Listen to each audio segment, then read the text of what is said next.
दोपहर को air India की फ्लाइट संख्या AI 171 दुर्घटनाग्रस्त हुई और कई पैसेंजर इसके अंदर हताहत होने की संभावनाएं हैं। इस घटना से पूरा देश क्षुब्ध है और पूरा देश एक साथ पूर्ण संवेदनाओं के साथ ये जो दुर्भाग्यपूर्ण हादसे में पैसेंजर हताहत हुए हैं, इनके परिजनों के साथ खड़ा है। सबसे पहले मैं भारत सरकार, गुजरात सरकार, भारत सरकार के प्रधानमंत्री जी और गुजरात सरकार की ओर से भी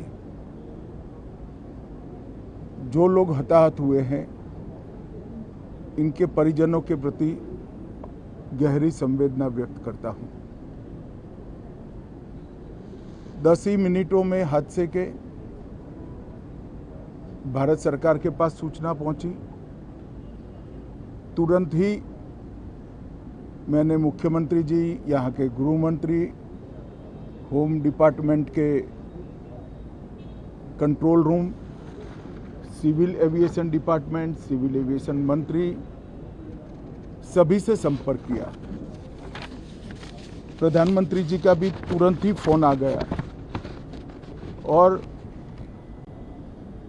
भारत सरकार और गुजरात सरकार के सभी डिपार्टमेंट एक साथ होकर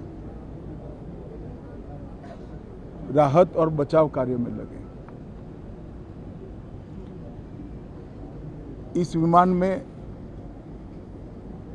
कुल मिलाकर 230 यात्री देश के और विदेश के और 12 क्रू मेंबर सवार थे। इसमें से एक यात्री का बचने का अच्छा समाचार मिला है, मैं उनको मिलकर आया हूं। मृत्यु का आंकड़ा तो DNA परीक्षण और यात्रियों की पहचान के बाद ही अथॉरिटी अधिकृत रूप से घोषित करेगी,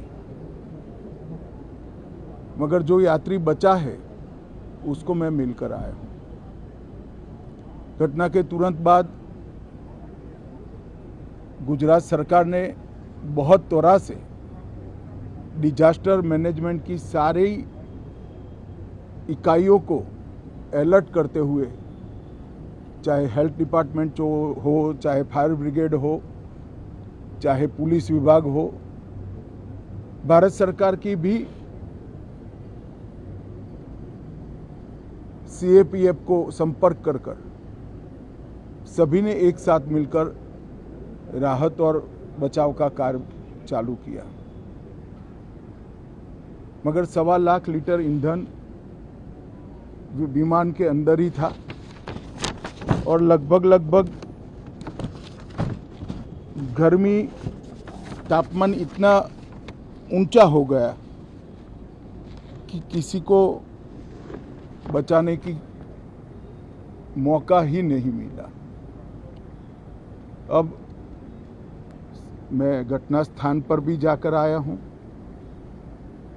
सारे यात्रियों के मृतदेह को बाहर निकालने का काम लगभग समाप्त हो चुका है। जितने यात्रियों के परिजन यहां पहुंच चुके हैं, वो सबका DNA लेने की कार्यवाही भी 2-3 घंटों में समाप्त हो जाएगी। विदेश में जिनके परिजन हैं, उनको सूचना देने की कार्यवाही समाप्त हो चुकी है और जैसे ही पहुंचते हैं उनके भी DNA सैंपल लिए जाएंगे और मृतदेहों की पहचान के लिए जितने मृतदेह मिले हैं, इनके भी DNA सैंपल लेने की कार्यवाही समाप्त हो चुकी है। गुजरात में ही लगभग 1000 के आसपास DNA टेस्ट करने पड़ेंगे।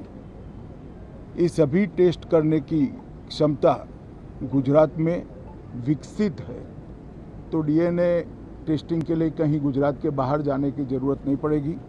गुजरात की FSL और नेशनल फॉरेंसिक साइंस यूनिवर्सिटी दोनों मिलकर कम से कम समय में डीएनए का परीक्षण पूरा करने के बाद परिवारजनों को अपना मृतदेह परिजन का मृतदेह सौंपने का काम करेंगे। उनके रहने की सुविधा, उनकी सांत्वना की सुविधा, जिनको मेडिकल प्रॉब्लम ट्रॉमा के कारण हुए इनकी मेडिकल की सुविधा, ये सारी व्यवस्था बहुत सुचारू रूप से हो चुकी है। अभी रिव्यू मीटिंग में सारी व्यवस्थाओं को हम सब मंत्रियों ने साथ में मिलकर देखा है। एविएशन डिपार्टमेंट ने अपनी जांच शुरू कर दी है और जांच तेजी से आगे बढ़े इसके लिए भी एविएशन मंत्री जी ने सूचनाएं दी हैं। मैं फिर से एक बार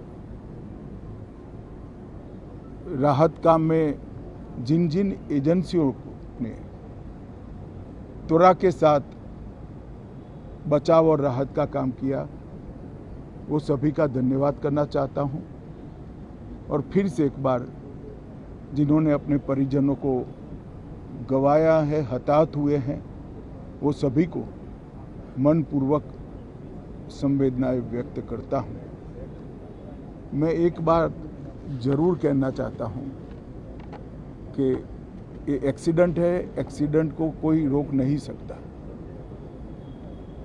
परंतु 365 दिन 24 घंटा इस तरह की घटना के लिए प्रशासन का जो अलर्टनेस है उसकी कसौटी उसी वक्त होती है जब ऐसी घटनाएं होती है।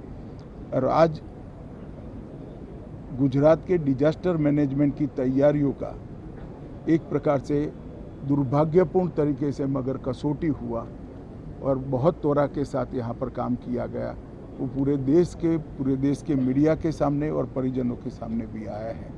अंत में मैं फिर से एक बार सम्माननीय प्रधानमंत्री नरेंद्र मोदी जी की ओर से, भारत सरकार और गुजरात सरकार की ओर से सभी हताहत लोगों के परिजनों के प्रति गहरी संवेदना व्यक्त करता हूं। धन्यवाद।